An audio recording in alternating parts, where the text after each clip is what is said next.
Night Raid, the covert assassination arm of the Revolutionary Army, fights against Prime Minister Anna's suppressive regime, exploiting the child emperor and plunging the nation into chaos. Despite their seasoned skills, Night Raid members grapple with the moral weight of their actions, anticipating reprisals in their ruthless pursuit of revolution. Tatsumi, an innocent youth from a remote village, joins Night Raid to aid his impoverished hometown. Facing moral challenges, formidable enemies, and gaining insights into the true nature of their cause, Tatsumi fights alongside the Night Raiders. In the opening scene, Tatsumi rescues travelers from an Earth Dragon attack, sharing his goal of making a name for himself in the Imperial capital. Despite warnings, Tatsumi remains determined, unaware of the challenges awaiting him. Arriving in the capital, Tatsumi aims to become a commanding officer but faces disappointment and is ejected. A blonde woman deceives him into spending all of his money, leaving Tatsumi in despair. Arya, a noble's daughter, discovers him on the street and invites him to her mansion. Surprisingly welcomed, Tatsumi shares his story, finding solace when Arya's father pledges to organize a search party for his lost friends Sayo and Yasu. The next day, Tatsumi joins Arya on a shopping trip, learning about the corrupt child emperor manipulated by the Prime Minister. A guard in confidence reveals the Night Raiders, an assassin group targeting corrupt leaders. Disturbed, Tatsumi continues assisting Arya. One midnight, Night Raiders attack Arya's mansion. Tatsumi, hearing the assault, witnesses the guards being defeated. Realizing their strength, he decides to protect Arya. Following a trail, he locates Arya and her entourage heading to a shed. Akame, a raider, appears, eliminating Arya's entourage.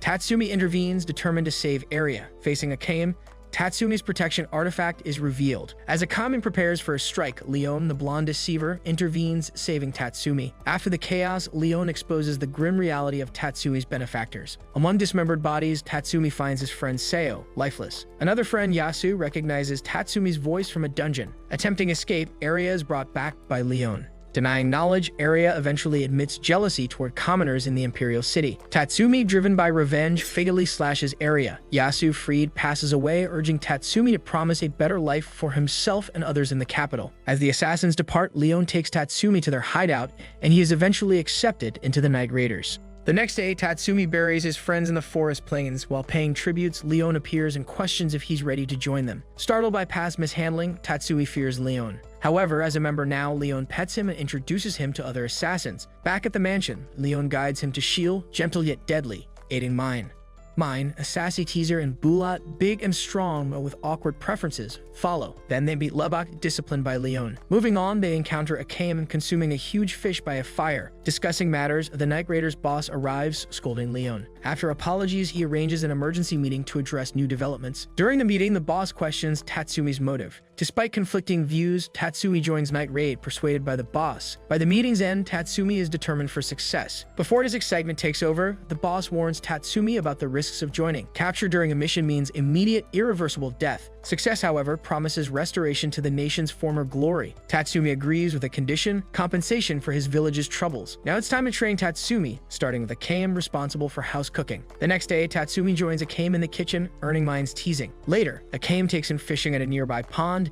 demonstrating her hand-catching technique. That night, Tatsumi catches 2 river tuna, preparing a delightful lunch. During the meal, the boss unveils a new case involving an unjust oil merchant, the formidable Ogre. Night Raiders are hired to eliminate them by a widow seeking justice for her husband's murder. As Akame, Bulat, Mine, and Sheele were already on wanted posters, Tatsumi had to join this mission. Thanking the boss, Tatsumi vowed to deliver justice to the Ogre and his minion. The boss accepts and allows Tatsumi to prepare. Before leaving, Mine warns him not to get too cocky before a mission, as it could prove fatal. En route to the capital, Leon shares Akame's past as a young captive trained as an assassin. Her boss, once an assigned target, joined Night Raiders. Tatsumi comprehends Mine's behavior. The duo splits. Leon eliminates the oil merchant with Akame's aid, while Tatsumi isolates the army commander Ogre. Returning home, Tatsumi proudly shares his victory with Akame, who checks in for injuries.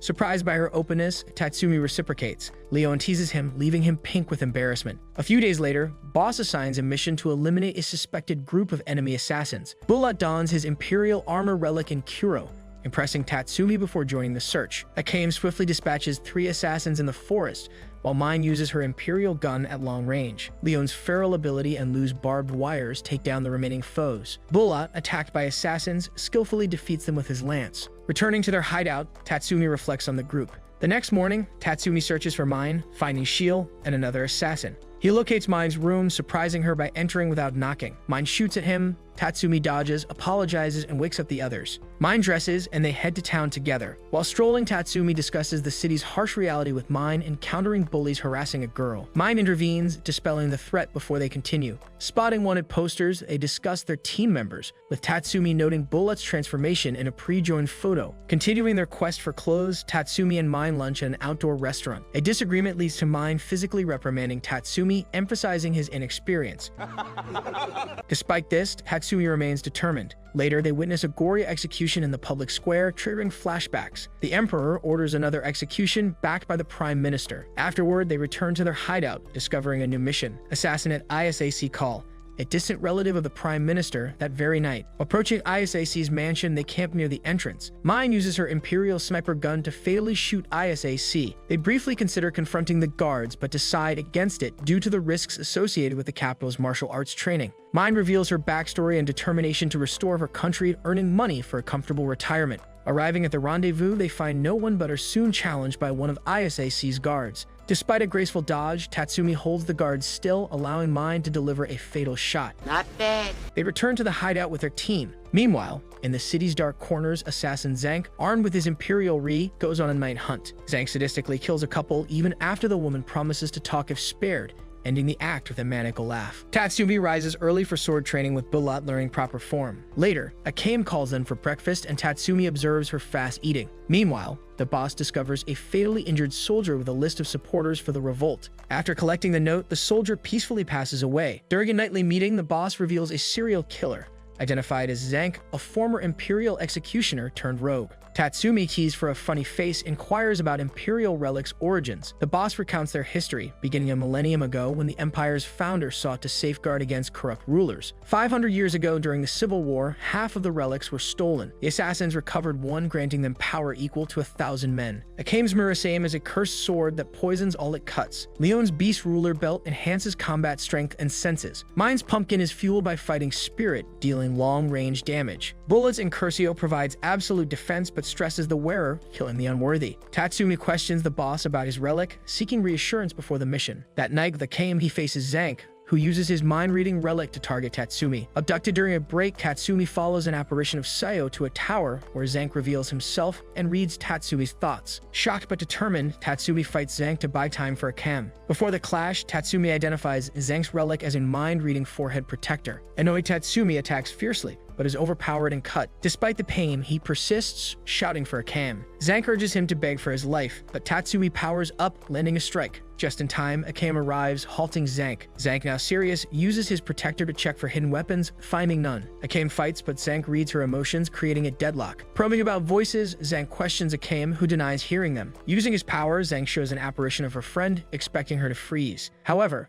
Akame swiftly recovers, slashing Zank's chest. Surprised, Zank asks why she snapped out of it. Akame states she'd still kill her friend and grants Zank the death he desires, freeing him from the voices. Grateful, Zank thanks Akame. The next day, paying respects, Akame urges Tatsumi to resume training. Tatsumi awakens from a peculiar dream, entrusting his new friends to Seo and Asu. His new master, Sheele, sleeps nearby, displaying clumsiness and curiosity about her special ability. Despite the odd encounter, Tatsumi begins his mission. Concerns arise at breakfast about Tatsumi being paired with Sheele. The boss's attempt at humor backfires, and they playfully tease JB. Tatsumi swims in heavy armor during the first training session, passing the test. Sheele admits struggling to focus on training without a job due to her clumsiness. Tatsumi learns Sheele's story, her constant judgment for clumsiness, and her purpose to cleanse the city after killing a threatening ex-boyfriend. Despite concern, Sheele reassures Tatsumi. In the evening, they gather to watch Tatsumi try on Zank's Imperial relic. After a playful incident, the relic rejects Tatsumi, leading to further research. The boss gives Tatsumi a book on relics,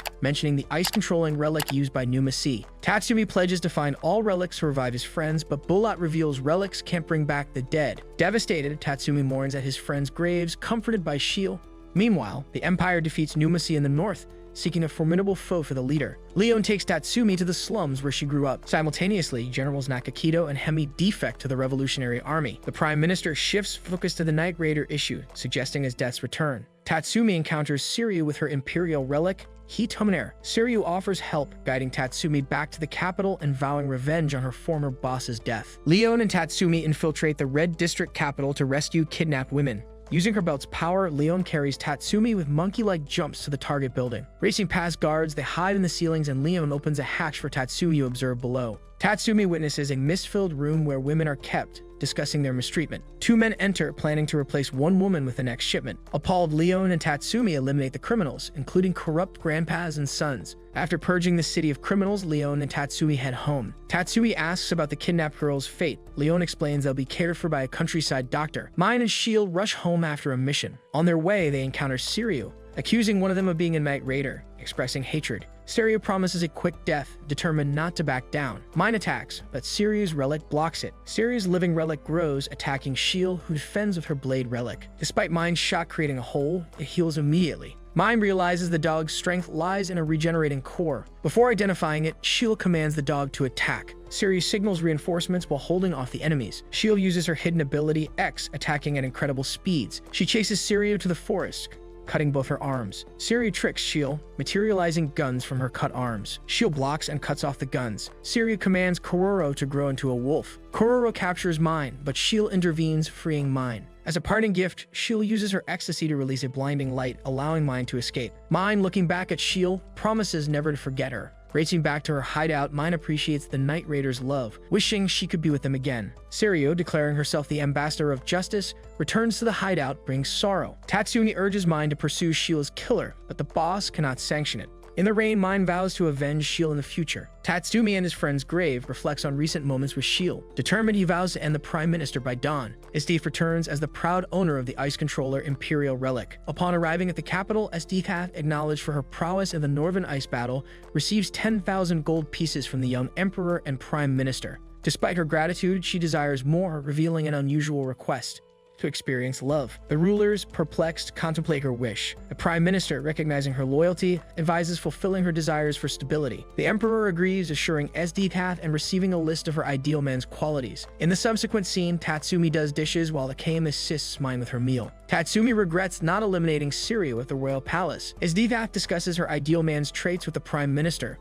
who pledges to find such a man swiftly. Esdeath meets 3 members of her secret squad, relic users, entrusting them with hunting down their enemies, the Night Raiders. Late at night, Tatsumi discovers Akame with She's favorite midnight snack. Praises for her composure turn into revelations of grief as Akame confesses to masking her sorrow. Tatsumi, disappointed, punches his face to stave off misery. Recovering, he vows to avenge Sheele's death. Eavesdropping, Leon smiles at Tatsumi's transformation. The next morning, Tatsumi trains with Akame, seeking more sessions despite getting hit. Bulat appreciates Tatsumi's determination, warning him to be vigilant. The boss orders Leon to spy on Esdeath in the capital, warning of her legendary prowess. Flyers frame the Night Raiders for recent incidents, causing public outrage. The boss assigns 2 teams, Akame and Love, Tatsumi and Bulat, to protect politicians. Bulat and Tatsumi guard a politician on a cruise ship, using disguises and stealth. Bulat reflects on his past, escaping wrongful accusations with the armor. During the mission, Leon, spying on Esdeath, senses a trap and retreats. On the ship, Tatsumi faces an assassin with the Imperial relic Belar. Unaffected by a flute's effects, Tatsumi is saved by Bulat. The assassins strike, but Bulat, using his lance, incapacitates them. One turns out to be General Liver, surprising Bulat. Bulat demands an explanation from Liver, who reveals being saved by General Esdeath from certain death.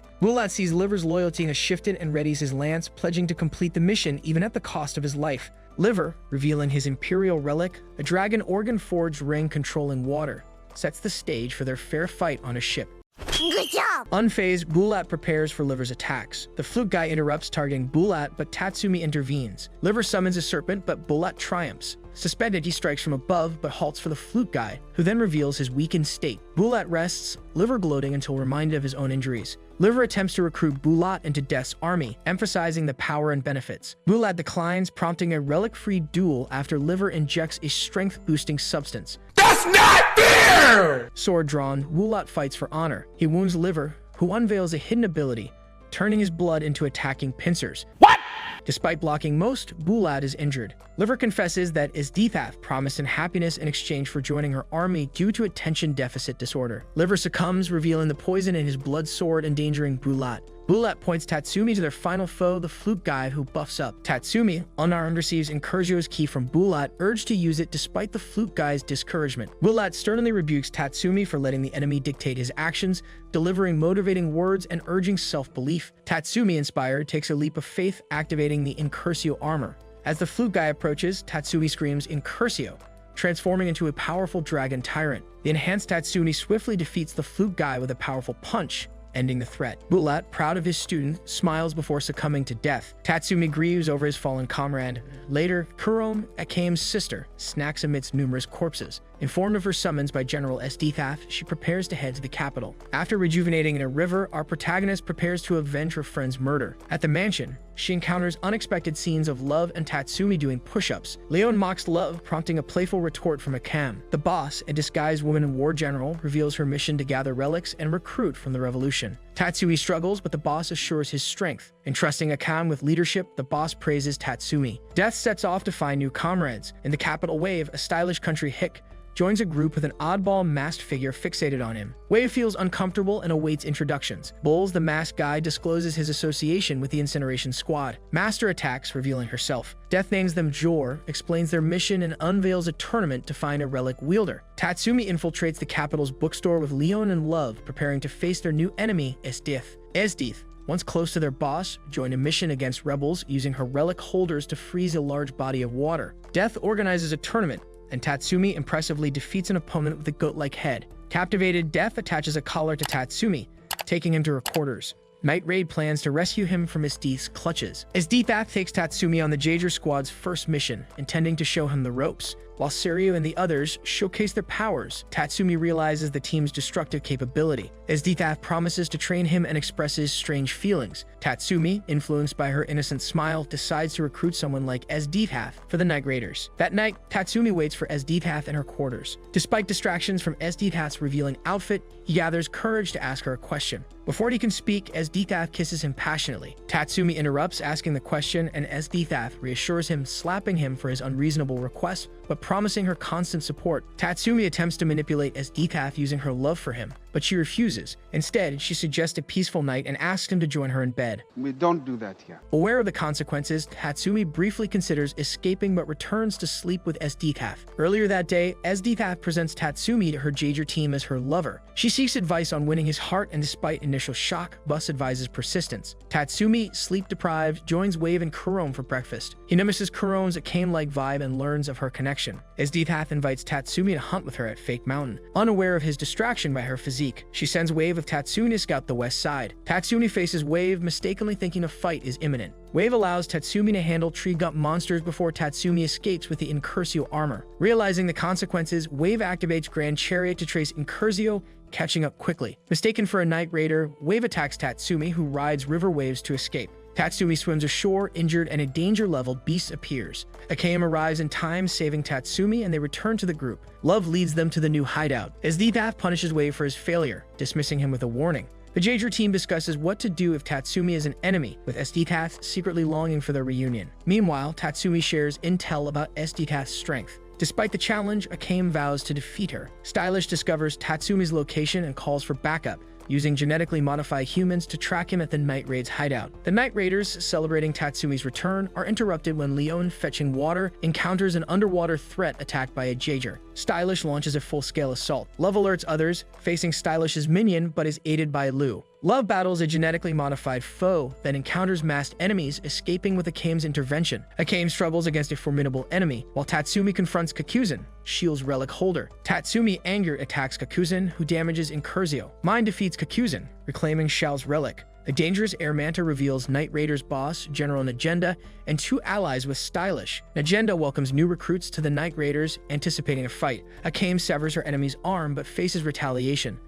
Love intervenes, shooting the enemy with his spear. Akame criticizes the foe, beheads him, and notices Najenda's arrival. Tatsumi desires a similar ride as Najenda's. While arguing, a foe approaches, targeting Mine. Leon intervenes, kicking the attacker and unexpectedly overpowering him. As they regroup, enemies launch a surprise attack. Tatsumi and his Incursio armor remains unaffected by a poison Stylish injected into others. Despite initial weakness, the team recovers and prepares to fight. One of the new recruits joins the battlefield to assist them. With his colossal hammer, the recruit obliterates enemies in his path. Stylish, recognizing a potential Imperial relic, triggers a bomb, revealing the recruit as a regenerating humanoid living relic. After recovery, the relic tends to Mine's hair, awaiting orders from Najenda. Najenda spots Stylish and his group, prompting their retreat. Despite the escape attempt, the humanoid relic captures Stylish. Stylish resorts to injecting himself with a poison, transforming into a muscular giant. He challenges anyone to confront him. Tatsumi with a kame and the recruit attacks, but Stylish's armor proves formidable. Mine intervenes, shooting Stylish when he's vulnerable. Tatsumi uses a kame to strike Stylish's head, and a kame's poison takes effect, causing Stylish's demise. With Stylish defeated, Aim, Tatsumi, Mine, and the new relic join Nagenda's group aboard an airman,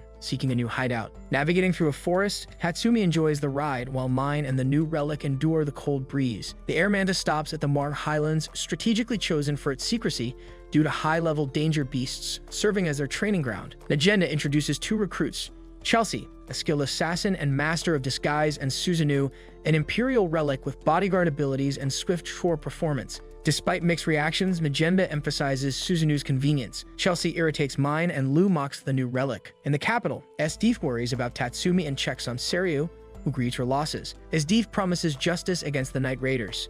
Nearby, Wave's attempt at comfort fails when Esdeath embraces Seiryu. That night, Magenda motivates her assassins to focus on training despite manpower shortages. The following afternoon, Susanoo takes a cam on a successful fishing trip, preparing dinner. After a satisfying meal, Tatsumi and others praise Nagenda for acquiring an excellent relic. Nagenda shares Susu's backstory, amusing others, earning a playful scolding. Meanwhile, Mine shares cake with love when Chelsea, using her cosmetic box relic, shapeshifts and requests a slice. Mine vows revenge. The next day, Incursio and the team battle danger beasts in surrounding fields, impressing Leon with Tatsumi's progress. Returning, Nagenda commends their success, turning to Chelsea to emphasize unity. Chelsea warns against reckless actions, highlighting the risk of losing teammates. By the campfire, Mine decides to teach Chelsea a lesson, planning with the boys. The group devises a plan while Mine holds onto her anger. After Mine leaves, Love suggests a prank involving Tatsumi using his Incursio armor to turn invisible and place a bucket on Chelsea's head during her bath. The plan almost works, but Chelsea, transformed into Sue, catches up with Tatsumi,